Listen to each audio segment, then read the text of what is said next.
Eşör bile hıvleşkin getirikmiş. Acıla hıcımıcımda çıldırıkmış. Avarıldık avam seni çası varmış. Ergelincik çımçalarını gör varmış.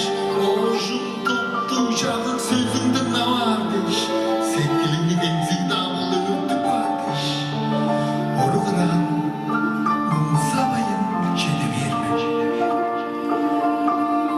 Bayır nayır sandal avam seni. Barıp tuşup pışık kıldır kuspaklar men. Oğlum mendeş tübüreme güçüne avay. Bodum boda kadın kanlı ergim avay. Beni oldu ünlülük şüldür bas dersin. Çiz mum katta sağındır çuvalar.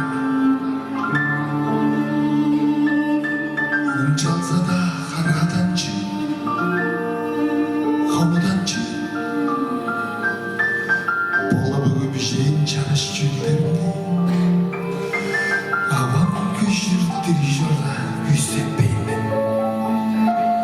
Am keyip minim, iyem sende iş kaygısal.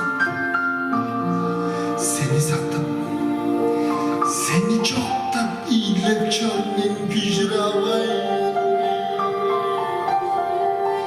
Erkin iyi bir çıkada gidip gelse, avam bence ampir kartap görünüp gelse, maaşım taybığını bile çok ağlansa,